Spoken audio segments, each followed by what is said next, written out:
The film starts with the beautiful Lola. She's a sales representative for an import wine company in Los Angeles.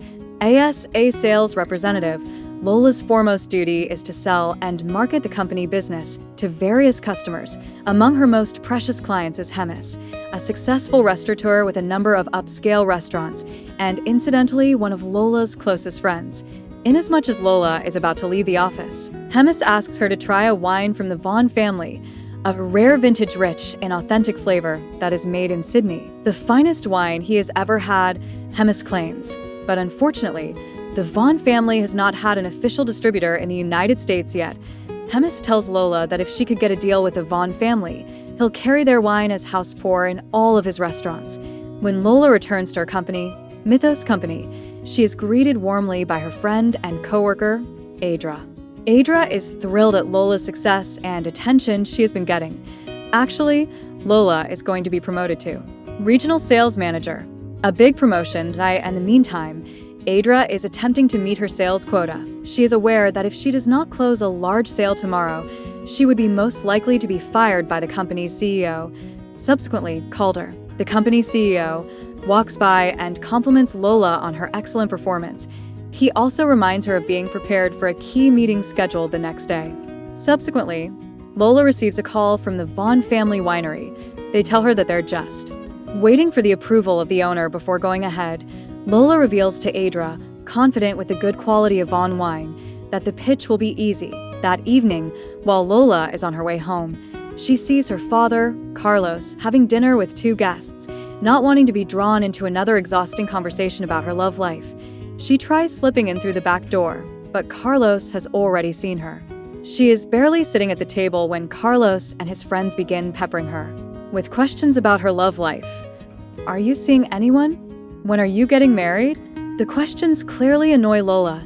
We know from the story that Lola divorced her ex-husband last year when she discovered that he was cheating on her. Carlos speaks to Lola like a father would after dinner. He encourages her to be happy once more, to have a child, and to lead a peaceful life.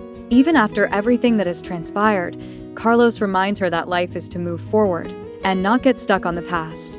The next day, when Lola arrives at the office, she walks into a jaw-dropping situation. Adra is presenting Lola's idea, the Vaughn family deal, as her own. The executives are impressed with the presentation, and Calder promises that if the deal goes through, Adra will be promoted to Regional Sales Manager, the same position Lola had been vying for all along. Wounded and betrayed, Lola accuses Calder and claims that Adra stole her idea, but Calder denies it and, instead of believing her, accuses Lola of being careless and not protecting her pitch. Lola could no longer tolerate the disappointment and the heartbreak. In front of Calder and the entire office, she exposed all of Adra's lying and manipulation. She vented about how much she had sacrificed for the company's prosperity. To be met with humiliation and betrayal, she disclosed a bold decision to her father that night. She intended to launch her own wine import firm and pursue a direct relationship with the Vaughn family winery. Coincidentally, her father had a small cottage that he rented out most of the time, since Lola was actually going to meet Hazel, owner of Vaughn business family, face to face. She reserved the cottage and traveled to Australia before Calder or Adra even knew what she was doing. Carlos believed that the scheme was a little crazy, but he trusted his daughter. He knew that she had everything it took to succeed. IT was a long and exhausting trip, but Lola made it. He walked into a house looking for the receptionist, but as he was admiring the lavish interiors, he suddenly came face to face with a man named Max. To his shock, Lola realized this wasn't the place she had booked. It was actually one of Hazel's private villas. Max was about to take her to the correct cottage when a farmhand named Ojang came running. Ojang said that they had a vineyard worker call in sick and needed someone to replace them right away. Lola just so happened to see Hazel herself. Not batting an eye, she introduced herself and informed her that she was the owner of a wine import company in the US. She suggested the idea of becoming their official distributor in America, even going so far as to volunteer to stock Vaughn wine in all of her friend Hemis' high-end restaurants. Hazel was taken aback by Lola's enthusiasm and perseverance, but since Lola's business was new and not yet licensed, Hazel had no choice but to tactfully decline. When it finally struck Lola that the vineyard needed more hands, she volunteered on the spot to work on the farm. Max was hesitant. They needed experienced labor, not a beginner. But as we know, Lola was not one to give up easily. "I may not have the experience, but I'll make up for it with hard work." She promised that if Hazel gave her a shot, she would give it everything she had and prove herself. Moved by Lola's determination, Hazel gave her a challenge. If Lola could successfully complete her assigned duties for 1 week, Hazel would reconsider the partnership, but if she made a mistake, she'd have to leave and never come back. On the drive out to the vineyard, Max, who was now her boss, began to show her the ropes. As a newbie, she had to start with the basics: cleaning out the animal, enclosures, caring for the sheep, and other backbreaking chores. Lola did not protest.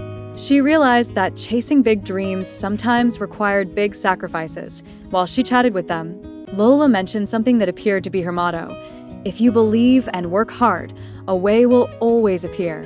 That night, Lola moved into the women's staff dorm and got to know 3 of the other farm workers: Breeze, Sam, and Kylie. Breeze welcomed her affectionately and was obviously open to making friends, but the other 2 noticed Lola's fashionista appearance, like a supermodel fresh off the runway, and thought that she was some arrogant city kid. They gave her the cold shoulder and were distant and superior.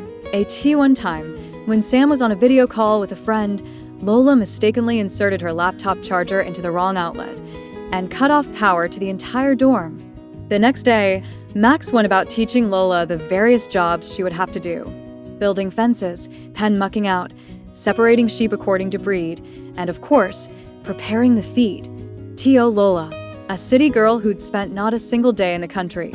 These were arduous and exhausting tasks, but with a dream as grand as hers, she kept a smile on her face and toiled at every activity with every bit of power she had. Seeing how exhausted and weary she was, Max suggested that she quit and go back to Los Angeles. But Lola firmly retorted, "In my world, there's no such thing as giving up." As she walked toward the truck to grab a metal rod, Max suddenly sprinted in her direction and yanked her off the ground. Why? A venomous snake had slithered ominously near. It could have killed her, just like Max's eyes, which now appeared piercing and full of emotion. A bit later, Max asked Lola to shovel the sheep poop into the compost processing machine while he headed off to get Hazel. Trying to prove herself to Hazel, Lola rushed through the task and made a mistake. She pulled on the wrong lever. Result: the machine sprayed sheep droppings all over Max and Hazel's clothes. "And their faces," Max screamed. "That's it, Lola. Just go." Though Breeze insisted she stay, Lola felt absolutely defeated. And no matter how hard she worked, evidently Hazel would never trust her again. She had the painful choice of returning from the vineyard to LA. She packed up her stuff and asked Max to drop her into town. Luck would have it, Max had to drive into town as well to pick up some supplies. But luck was not favoring them. The truck once again broke down. They had no choice but to walk back. As they walked on the bumpy road, Max quipped, jokingly, "Something's wrong." Where did that fire and determination go? "One mistake and you're done," he continued. "You came so far because you dreamed of your future. Why stop now? Just because you fell once?" His words rang in her head. They haunted her mind, touched her heart, and pushed her to think. That evening, dilemma of stay or go, Lola opened a book to calm her mind. It was Sybil Vaughn's life story. Hazel's grandmother and vineyard owner, Sybil, it seems from the book by all accounts, was a woman to be feared, an uncontrollable one.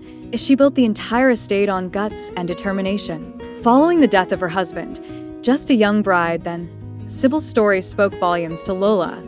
It set something, a light in her, and from that night on, something was different about her. She was no longer the finicky, dainty city girl. Lola now was the kind of woman who would not hesitate to scrub the dorm bathrooms or seal leaky water pipes with her own bare hands. Her transformation did not go unnoticed. Even Sam and Kylie, who had previously addressed her coolly, began to respect her and soon warmed up to her too. Lola then made it known to Max. She was not leaving. All that passion and perseverance, it was motivated by the courage of a female warrior who was called Sybil Vaughn. Max was thrilled to hear that, and welcoming her back. He even prepared a special treat for Lola, a classic cowboy hat. The same time in Los Angeles, Calder was becoming annoyed with the poor performance of Adra. Meanwhile, back at the vineyard, Lola spotted Max striding along with enormous bundles of hay in the field. She smiled involuntarily, her heart warming at the sight. Contrary to the night spent poring over corporate emails and pitch decks, this night, Lola chose to spend it sat by the fire with Max and the rest of the staff. They laughed, shared stories, and had an uncomplicated but joyful night spent together. When Max began playing his guitar softly, Lola encouraged everyone to sing along. They sang a rousing version of the old classic, Singing. The next morning, Max told Lola that her task for the day would be to shear the sheep. That is, she'd been promoted and had a larger responsibility now. Lola was thrilled at the news and enthusiastically agreed to the challenge. But first, though, she was tending to her favorite sheep and asked Max inquiringly, "Why hasn't this one been put with the others?" Max replied that the sheep was really old, and as was invariably the case, all old sheep were to be slaughtered in order to make satay, an Asian favorite. Lola was stunned. She pleaded with Max not to slaughter him. She had taken care of that sheep all along and even named him Thiep. But Max, completely unaffected, said, "That's your fault. Who told you to bond with a sheep?" Then Max brought her to the sheep shearing shed. At the same time, in the city, Adra, on Calder's orders, took flight to see Hemis, trying to convince him to continue buying wines from their company. But Hemis flatly declared that he wished only to stock wines of the Carphone vineyard, and that he was waiting for Lola's decision, who had been in Australia for over a week, it seemed. Adra was completely flabbergasted to discover that Lola was actually there. Later in the evening, Lola heard Max swimming in Hazel's private pool. She was immediately full of questions. "How dare you use Hazel's pool?" she demanded. Max simply shrugged and said, "Hazel's not here, and she doesn't use it that often anyway." Then he invited her to join him. At first, she refused. But as she just kept looking over at Max's handsome face and that adorable smile, her obstinacy faded, and she finally complied. What they did not understand was that Hazel had actually returned home, but for reasons unknown to anyone, she merely smiled to herself and walked off without a word. The next morning, Max asked Breeze to help him drive the sheep into the barn on the motorbike, but Breeze, aware of Max and Lola's growing intimacy, made up an excuse and instructed Max to invite Lola instead. Max was reluctant. Lola was a beginner and probably had no idea how to pedal a bike at all.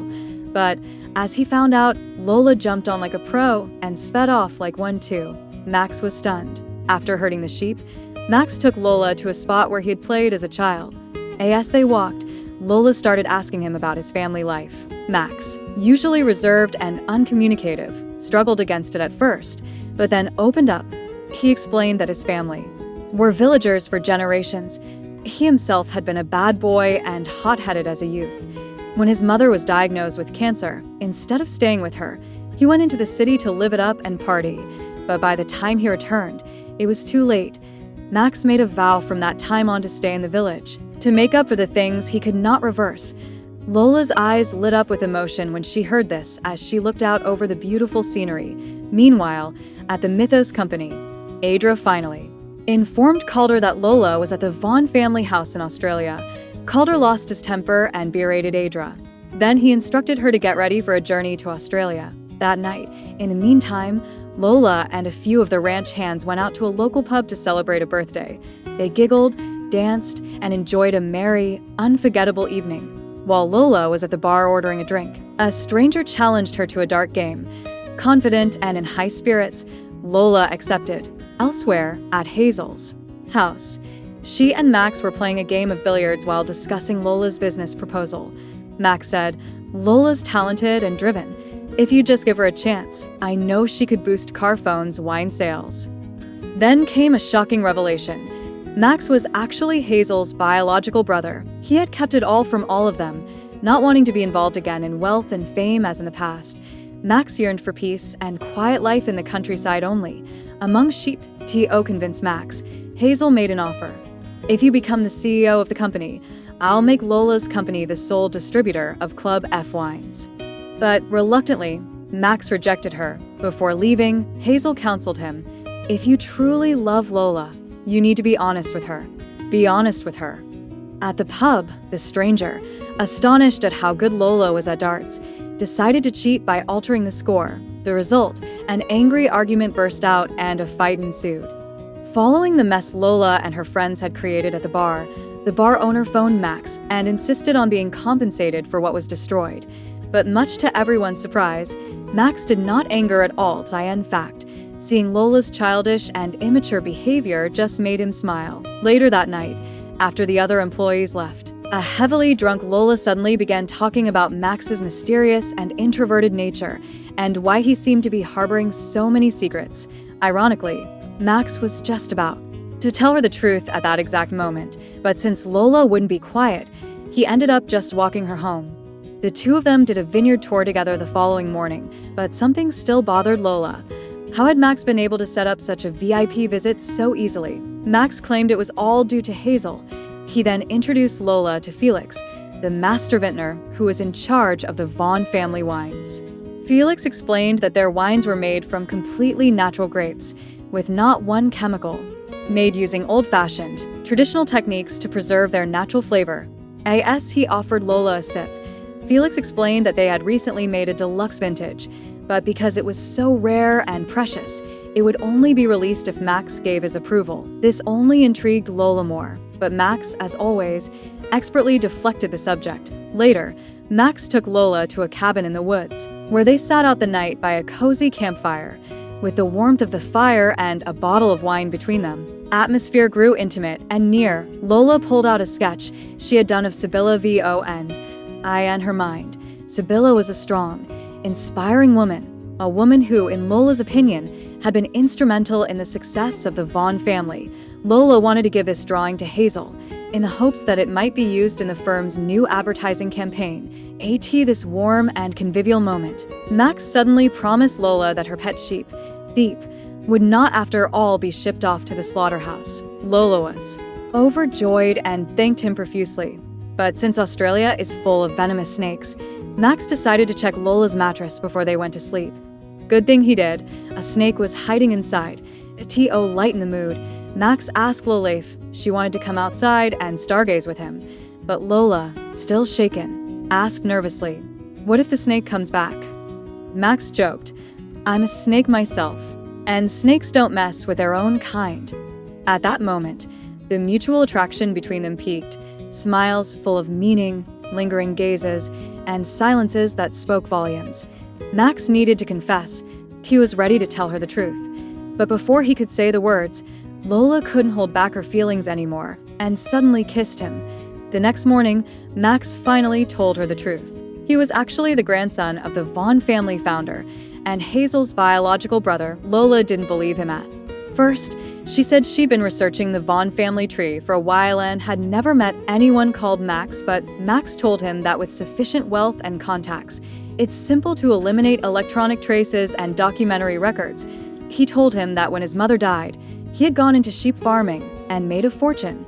As a matter of fact, it was he who had supplied Hazel with the seed money to start her business. That is, Max had been the silent investor in Hazel's company all along, but the reason he'd kept all this hidden was that he wanted only a simple, quiet life in the countryside, far away from the fakeness and opportunism of people wanting money and social status. Hearing this, Lola felt deeply hurt and disillusioned. She said to him, "If I had known who you really were from the beginning, I never would have gotten close to you. Okay, I have to collaborate with Hazel, but that doesn't mean I'm willing to use someone just so I can pursue my dreams." She paused, then proceeded, "You made me happy in a way I didn't expect. But with one lie, you broke my heart." These were Lola's words to Max. Meanwhile, Calder and Adra had arrived in the farm and were conducting some business transaction. Upon seeing Lola, Calder began praising her job and asked her to return to Mythos Company, even asking her to hold a senior role, head of sales of the Vaughn family wines. All she had done up to that point, Calder's offer only served to make Lola more dejected. She firmly refused. Lola also realized that Hazel would never agree with her proposal, but she accepted it with grace and handed over the design of the wine bottle she had created. She told Hazel, "Maybe I shouldn't be a part of the success of the Vaughn family, but at least Sibylla has to be given respect. She is the one whom they should have been proud of earlier." Max tried to convince Hazel to give Lola a chance, but Hazel would not give in. She told Lola that if Max himself was interested in being the CEO, then maybe she'd listen to Lola's ideas. But Adra apologized to Lola for what she had done. IT didn't sit well with Lola to forgive Adra's dishonesty, but in the end, she swallowed it all and told everyone that everyone has flaws and deserves a second chance. Before she left for Los Angeles, Lola said goodbye to all her friends, including her pet sheep, Sound. The sheep, Max went to see Lola at a later date. He truly desired to keep her from leaving, to finally let her know what was in his heart. But pride and principles he held close held him back. Lola appreciated Max for the beautiful memories and for the brief instant of love they experienced. Max smiled, hiding pain and despair behind it, and said, "Goodbye, Lola. I wish you happiness." Months passed. Lola continued and secured the permits she needed and officially opened her own business. She had hired Adra as one of her executive managers in a turn of events. Latest news headlines reported, the Vaughn family-run winery had broken up with Mythos Company. Taking this as a golden opportunity, Adra suggested that Lola should make an offer of partnership to the Vaughn family at once. But Lola wanted to stay focused on her independent venture. She asked Adra to stay committed to their current project instead, in the middle of their busy work schedule. Adra suddenly asked, "Why have you never called Max?" Lola replied, "Honestly, I miss him so much, but I do not want to get into something unsure again. If he really loved me, why didn't he try to stop me on that day?" At last, in trying to boost their sales of wine, Lola and Adra had a booth at a large wine convention in Los Angeles. Among the attendees was Hemis, one of their repeat customers, and then, when no one was looking, Max showed up. Despite the tension and mild awkwardness in the air, Max announced, "I'm officially the new CEO of the Vaughn Family Winery, and I changed the company logo to the one you designed." But of course, Max's real reason for being there wasn't just to promote a product. He had come to see Lola again, the lady who made him realize what life was all about, the lady who would never flinch from telling the truth, no matter how painful and challenging it was to do so. With utter frankness, Max professed, "I was a fool to let you go away, but this time, let me battle for your love." And with that kiss, their romance had come full circle at last, a love that had never in fact departed from their hearts.